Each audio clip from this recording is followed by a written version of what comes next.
At 88 years old, Max Baer Jr. finally stops playing the polite version of the past.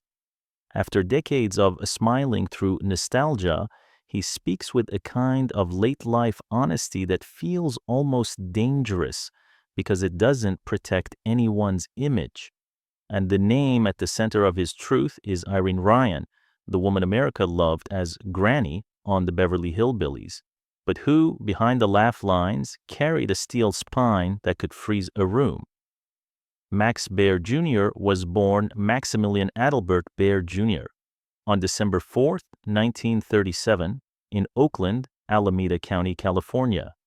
From the first day of his life, he wasn't just a baby in a crib, he was a headline waiting to happen.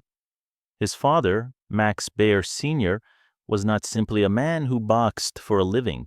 He was the world heavyweight champion of 1934, celebrated for brutal punching power and the famous victory over Primo Carnera. That kind of fame doesn't sit quietly in a household. It fills the walls, it raises expectations, and it casts a shadow even when the lights are off. Growing up as the son of a sports icon meant Max Jr. was raised inside public scrutiny. People didn't just watch his father in the ring, they watched the family, judged them, speculated about them, and assumed the son would either become a legend too or become a disappointment. Yet his mother, Mary Ellen Sullivan, brought a steadier energy into that storm. Where his father's name carried force, her presence carried grounding, education, discipline, compassion, values that don't make headlines but build a person from the inside. And Max Jr. did not drift through life on borrowed fame. He worked to carve out something that was his, something earned. He attended Christian Brothers High School in Sacramento, known for academic rigor and the kind of structure that shapes character. There, he didn't just play sports, he excelled to an almost unbelievable degree, earning letters in 4 different sports at the same time, a level of commitment that tells you something important about his mindset. Even then, he was chasing mastery, not applause. His versatility wasn't limited to the roar of a stadium either. In golf, he won the Sacramento Open Junior Golf Tournament twice, a quiet but remarkable achievement that showed how wide his talent stretched. It was as if he kept proving again and again that he was more than the last name people recognized. After high school, he pursued higher education at Santa Clara University, a respected Jesuit institution in California. He earned a bachelor's degree in business administration, and he also minored in philosophy, a combination that reveals the kind of person he was becoming. Practical enough to understand commerce and management, but curious enough to dig into questions about human behavior, ethics, and meaning. That blend would later matter more than anyone could have predicted, because Max wasn't destined to live only in front of the camera. He would eventually learn how to control the story from behind it. But before the fame, before the typecasting, before the complicated legacy of a character the world would never forget, there was a younger Max stepping toward performance for the first time. In 1949, he made a stage debut in England at the Blackpool Pavilion, appearing in a production of Goldilocks and the Three Bears. It was early, almost innocent, but it placed him in the world where timing, presence, and storytelling decide whether an audience leans in or looks away.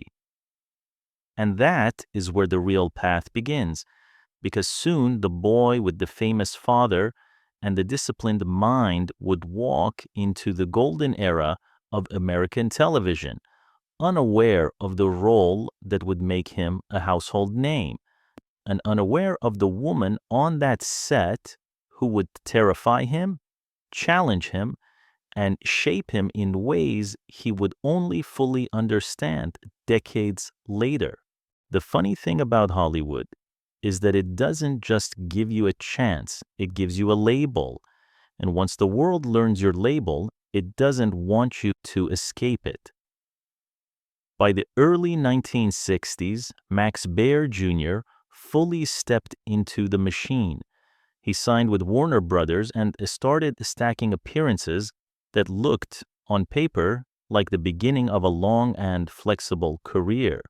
He showed up on popular TV series of the era, taking roles that sharpened his timing and taught him how to survive in fast-moving productions, where you either delivered on cue or you disappeared.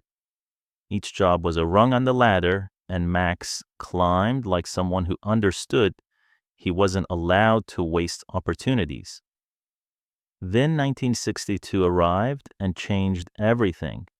That was the year he became Jethro on the Beverly Hillbillies, a show that didn't just succeed, it exploded into the culture. The comedy worked because it understood contrast. Rural meets urban, innocence meets arrogance, and inside that clash, Max's portrayal of Jethro connected with audiences in a way that made the character feel instantly familiar.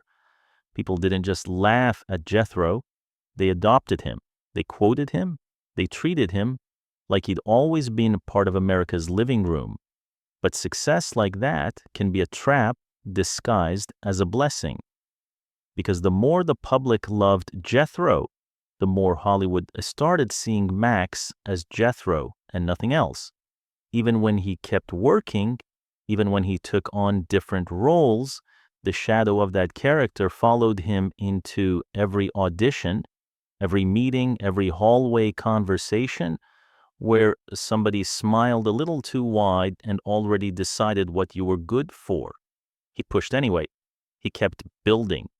He even stepped into darker territory, including playing Sergeant Luther Liskell in the 1967 war film A Time for Killing, a reminder that there was more range in him than sitcom fame allowed the world to admit. But the industry's memory is selective. It remembers what made money and forgets what made you human. And at some point, Max did what a lot of smart performers eventually do when the door keeps closing in the same way. He moved the fight behind the camera.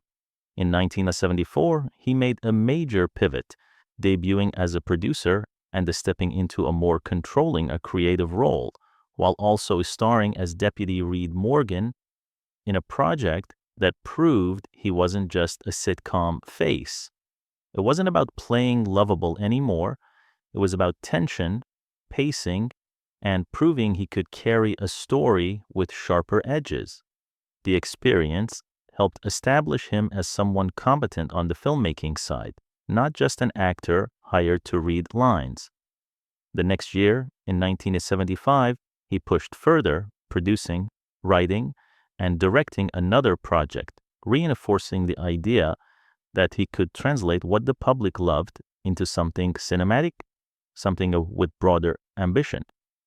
And by 1979, he reached what would become his last directorial venture with Hometown USA, a marker that his creative journey was no longer just about being cast. It was about building. Yet even with those moves, one truth never left him. No matter how far he walked from Jethro, the world kept walking him right back. That's why for years, he carried an ambitious plan tied to the very character that made him famous. A plan that would take the Jethro image and stretch it beyond television into something bigger, something commercial, something that could finally turn typecasting into power. Because if you can't break the label, sometimes the only way to survive is to own it so completely that it stops being a cage and becomes a weapon. And this is where his late life honesty starts to matter. Because once you understand what it feels like to be trapped inside a role, You understand why certain people on that old set became unforgettable. Not because they were kind, not because they were easy, but because they were real. And on the Beverly Hillbillies, the real force, the one who demanded precision and respect, the one who could intimidate a young actor without ever raising her voice, was Irene Ryan. When Max Baer Jr. talks about Irene Ryan, he doesn't talk the way people usually talk about beloved TV legends. He doesn't wrap her in a warm blanket of nostalgia. He speaks like someone remembering a storm that shaped him. He says Irene wasn't just talented. She was sharp, demanding, tougher than almost anyone he'd ever known. And the scary part wasn't that she could be harsh. The scary part was that she could see right through you. Max was still young when he first met her, still learning where the line was between confidence and pretending. Irene had already lived every version of show business. She'd survived the good years, the bad years, the years when the phone rang non-stop, and the years when it didn't ring at all. She had nothing to prove, and that meant she had no patience for foolishness, no patience for excuses, no patience for actors who thought charm could replace craft. He remembers how she carried herself on set like someone who understood the price of every laugh. For Irene, comedy wasn't cute. It was work. It was timing, discipline, control, and respect for the audience. She believed people at home deserved your best, even if you were tired, even if the day ran long, even if your personal life was falling apart behind the curtain. And she demanded that as standard from everyone around her. Max says she expected precision, preparation, respect for the job, not because she enjoyed being strict, but because she'd seen what happens when a performer gets lazy. One sloppy moment becomes a habit. One habit becomes your reputation. And in Hollywood, a reputation can end you faster than failure ever could. There's something almost haunting in the way he describes her attention. She'd watch you closely, not with loud judgment, but with a quiet kind of focus that made you feel exposed. If you tried to coast, she knew. If you tried to fake confidence, she knew. If you walked onto a scene thinking you could wing it, she knew before you even opened your mouth. And yet, he says, that wasn't the whole Irene. Because when the camera stopped and the pressure dropped, she could be warm in a way that surprised people who only knew her tough side. She had this dry, wicked sense of humor, the kind that didn't need big laughter to land. She could sit there, say one line under her breath, and make the whole mood shift, not with sweetness, but with truth, with experience, with that look that said, I've seen everything and I'm still here. Max also touches on the rumors people whispered about for years, the idea that there was tension behind the scenes. He doesn't deny that there were strong personalities on that set, but he makes one thing clear. Irene's intensity was never about ego. It was about integrity, because to her, Granny was not just comic relief. She understood that Granny was the backbone of that family, the emotional engine, the one who grounded the chaos, protected the innocent, and gave the story its heart. Irene played her like she mattered because Irene believed she did. And Max admits that he learned from that, whether he wanted to or not. Even as time passed, even as her health began to decline, Irene refused to slow down. She refused to treat the work like it was optional. She kept showing up with the same stubborn pride, the same internal rule that said, if they came to watch you, then you owe them everything you've got. And when Max looks back now, he doesn't sound like a man remembering an old co-star. He sounds like someone remembering a teacher. He says she challenged him, scared him, and taught him. And the truth he finally admits is simple, but heavy. Irene Ryan helped make him who he became as an actor, not with compliments, not with softness, but by forcing him to grow up in the only way Hollywood really allows, by making sure he earned it. What people don't understand about a classic television set is that the family feeling doesn't always end when the final episode airs. Sometimes it deepens, sometimes it becomes the only real thread you have left, connecting you to a time when everything made sense. And for Max Baer Jr., that thread had a name: Buddy Ebsen. To the public, Buddy was the calm center of the Beverly Hillbillies, the steady father figure with a gentle presence that made the chaos feel safe. But to Max, Buddy became something far more personal than a co-star. He became an acting mentor, a guide, the kind of man who didn't just teach you how to hit a mark, but how to carry yourself when the spotlight turns cold. Max says their bond didn't form because they were forced together by a successful show. It formed because there was genuine affection and mutual respect. But he didn't talk down to him. He didn't treat him like the kid on the cast. He treated him like a professional in training, and he pushed him in ways that didn't humiliate, but strengthened. There's a difference, and Max knew it. Years passed. The industry changed. Faces came and went. Audiences moved on to new trends, new laughs, newer screens. But that friendship held, quietly, consistently. Not because it was public, but because it was real. And then came the hardest part. The part nobody wants to imagine when they're watching reruns on a bright afternoon. Buddy's final days. Max remembers how, near the end, Buddy was no longer the strong, steady presence people knew from television. He was fragile, tired, slipping toward that final silence that takes even the biggest legends and reduces them to something heartbreakingly human. And Max didn't stay away. He didn't send flowers and call it loyalty. He showed up. He visited Buddy in hospice. He sat with him. He offered comfort and companionship when the world had grown quiet and the glamorous noise of Hollywood meant nothing.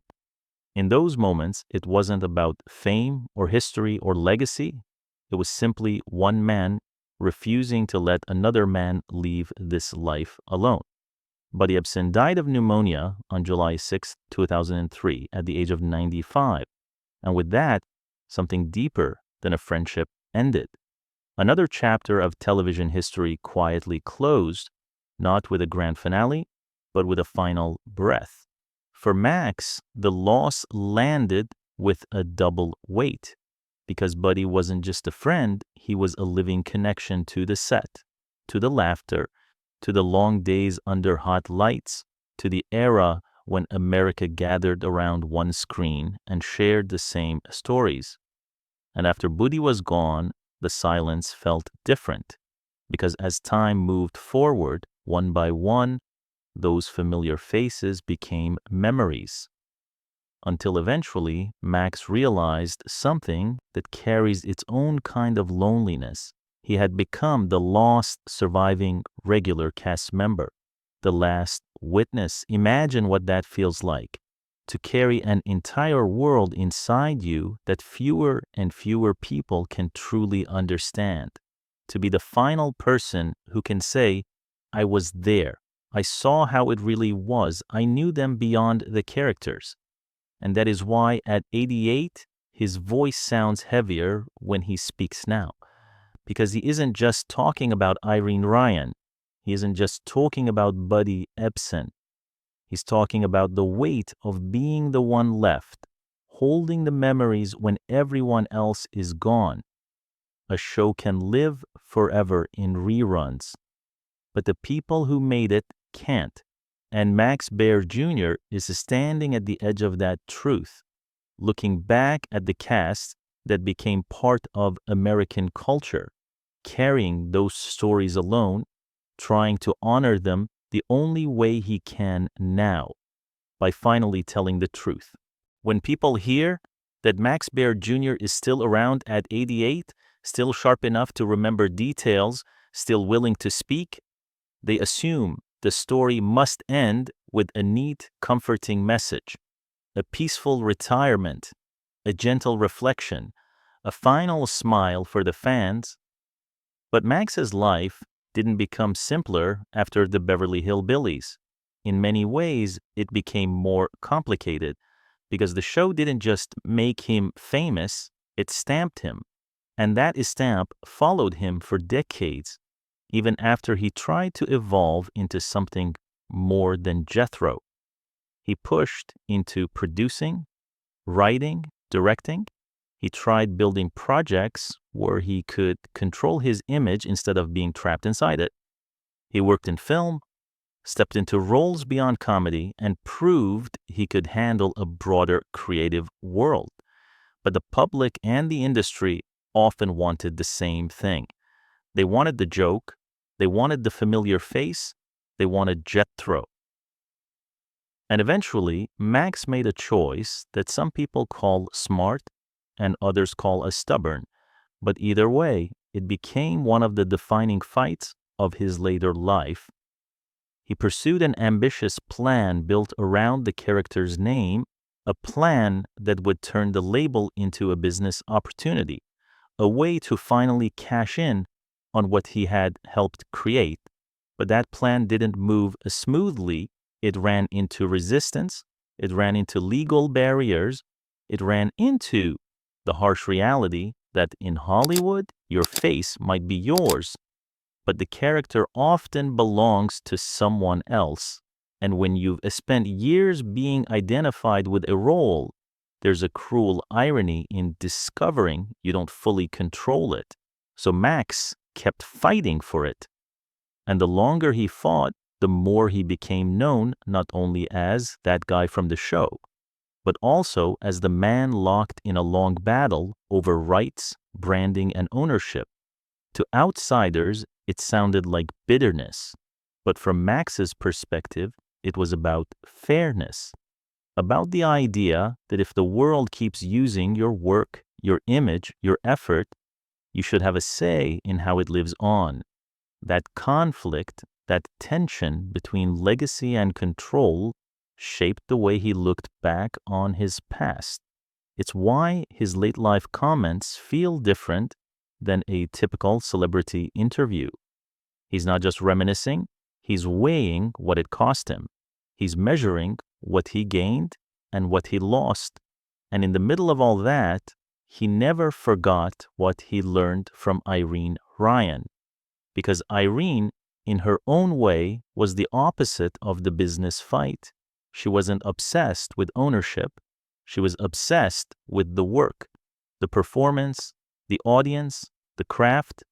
Max has said again and again that she was a hard woman, and he means it as a compliment because her toughness came from survival.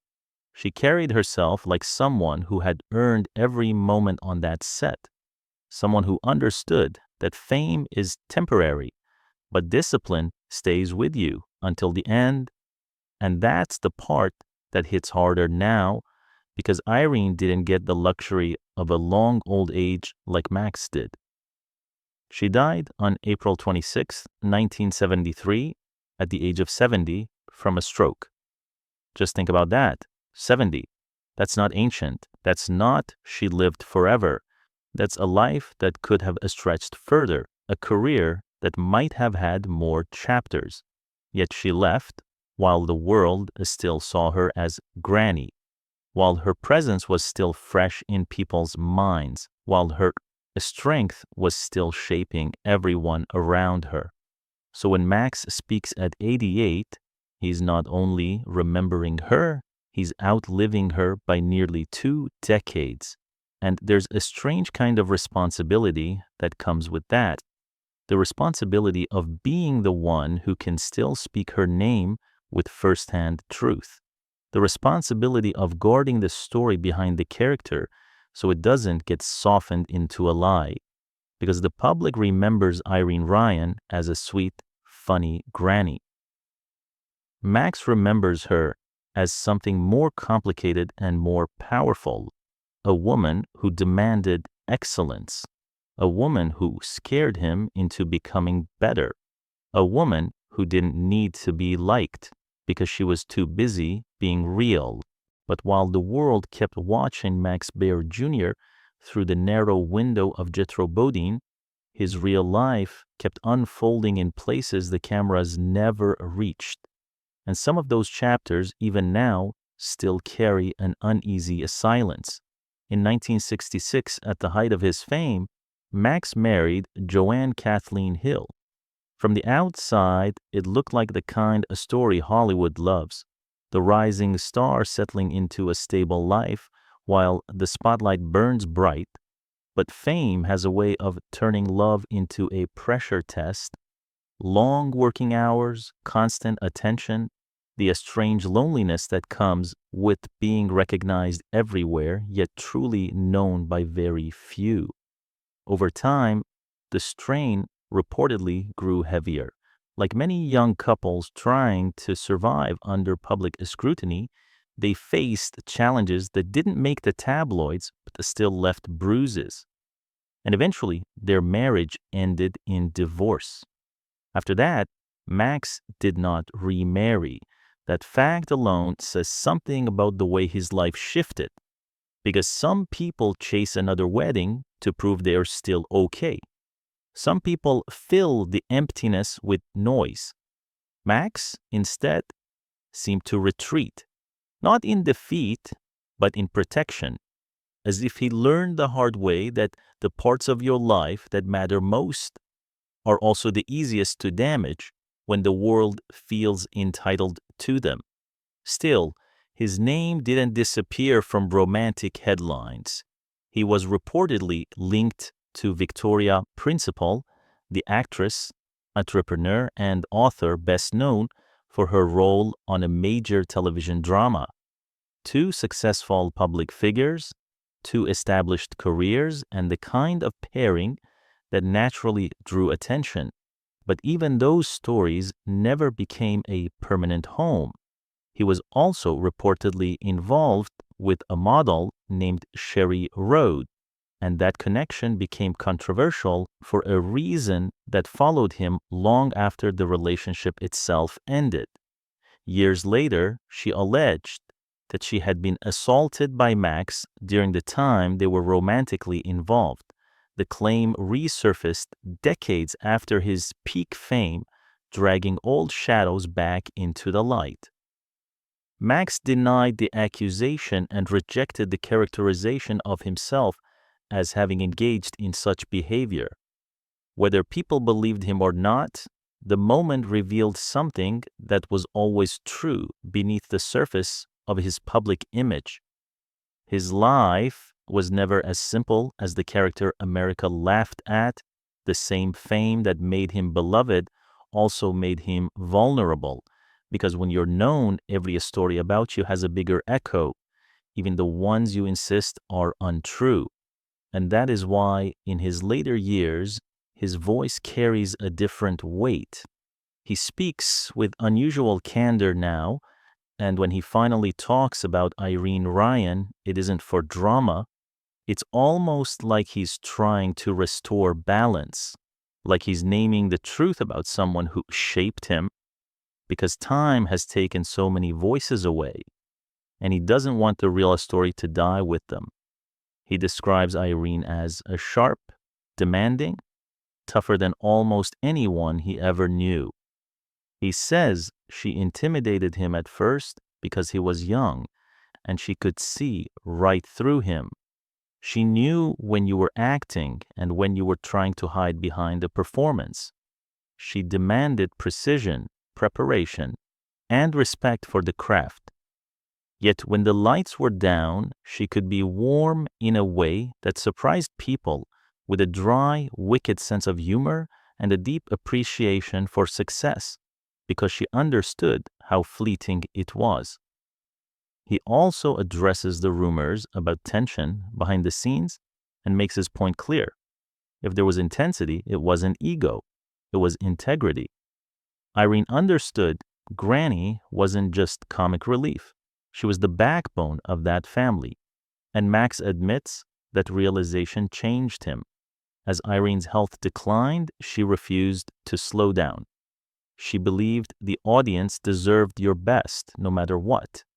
And when Max says, Irene Ryan helped make me who I am as an actor, it doesn't sound like a scripted compliment, it sounds like a confession.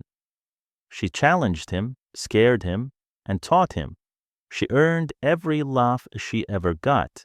And then, as if to underline how alone those memories have become, the story circles back to Buddy Ebsen, the acting mentor and friend whose bond with Max remained unbroken until the end. Max visited him in hospice, offering comfort and companionship in his final days. Buddy died of pneumonia on July 6, 2003, at the age of 95. With so many gone, Max became the last surviving regular cast member, the final witness carrying the memories of a show, and a cast that still resonates generations later. And at 88, maybe that is why he finally speaks. Not to relive the past, but to keep it from being rewritten into something softer than it really was. And maybe that's the part people never think about when they binge old episodes and laugh like it's still 1962. A television show can live forever. It can replay on cable, stream on a new platform, get clipped into little viral moments, and travel to people who weren't even born when the cameras first rolled. The characters stay young. The jokes still land. The family still feels like a family. But the people behind it don't get that same miracle. Max Baer Jr. has spent a lifetime being recognized for a character that made millions smile. Yet now he carries something far heavier than fame. He carries the memories, the real ones, the sound of the set before a take, the look in Irene Ryan's eyes when she demanded better, the way Buddy Ebsen treated him, not like a kid, but like someone worth teaching, the quiet moments between scenes where you could feel an entire era of entertainment being built one day at a time by people who were just trying to do the job right. And now, with so many gone, he stands as the final witness, not the final celebrity, not the final fun fact on a trivia card, the final witness, the last person who can say what Irene Ryan was really like when the lights were hot and the schedule was brutal and the laughter had to be earned, the last person who can speak about Buddy Ebsen not as a legend, but as a friend whose kindness stayed steady all the way to hospice. That kind of truth doesn't come from headlines. It comes from time. And maybe that's why he finally tells it now. Because when you reach this stage of life, you stop performing for approval. You stop polishing everything into a comfortable story. You start protecting what mattered. Irene Ryan wasn't just Granny. She was a survivor with standards, a woman who demanded professionalism because she knew how fast success can vanish. She challenged him, scared him, taught him, and in his mind, she earned every laugh she ever got. And Buddy Ebsen wasn't just a co-star, he was proof that real character exists off camera too. The kind that shows up in friendship, loyalty, and the quiet dignity of being there at the end. So when Max speaks, it isn't to shock you, it's to remind you that behind every beloved character was a real human being, fighting fatigue, carrying history, and giving everything they had to make something that could outlive them. And now it has. If you've ever watched the Beverly Hillbillies, if you've ever laughed at Jethro or felt comforted by Granny, or admired the calm strength of Buddy Ebsen, then maybe the best way to honor them is simple. Remember them as people, not just characters, because the show may still be here, bright and timeless, but the ones who made it are fading into memory, one by one. And Max Baer Jr. is standing at the edge of that silence, making sure the truth doesn't disappear with them. And that's where Max Baer Jr.'s story lands now, not on a soundstage, not under a studio lights, but in something far quieter. At 88, he isn't chasing relevance. He isn't trying to prove he was more than Jethro or convince Hollywood to rewrite the way it treated him. He's simply doing what only time allows a person to do. He's telling the truth while he still can. Because when you outlive the people who shared your most famous chapter, you become the last keeper of details that no documentary can fully capture. You remember the intensity that never made it into interviews. You remember the discipline behind the laughter. You remember who was kind, who was tough, who was fair, and who demanded the best when the world expected nothing but a smile.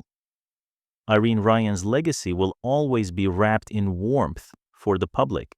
She will always be Granny, the sharp-tongued sweetheart with a heart as big as the hills. But Max's memories add another layer, a truer layer. The woman behind Granny was not a soft. She was strong. She was strict. She was survival. She was the kind of performer who believed a laugh was sacred because it cost something to deliver it. And Buddy Ebsen, forever remembered as the steady father figure of America's favorite fish-out-of-water family, becomes something even deeper through Max's eyes. A mentor, a real friend, the kind of person who stayed real even when the fame around him could have made him careless. That's why these late-life reflections matter, not because they change the show. The show doesn't need changing. They change how we understand the people who made it.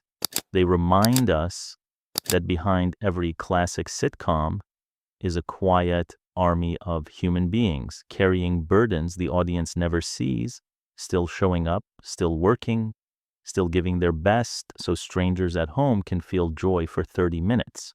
So if you've ever loved that era of television, take this story as a reminder. Celebrate the laughter, but respect the labor behind it. And if you want more stories like this, more hidden truths from Hollywood's golden age, the kind that don't just celebrate fame, but reveal the real lives underneath it, then you already know what to do. Like the video, so the algorithm knows this is worth pushing. Subscribe so you don't miss the next story. And comment below with the name of the next classic star you want me to cover, because the best stories are the ones we keep alive together.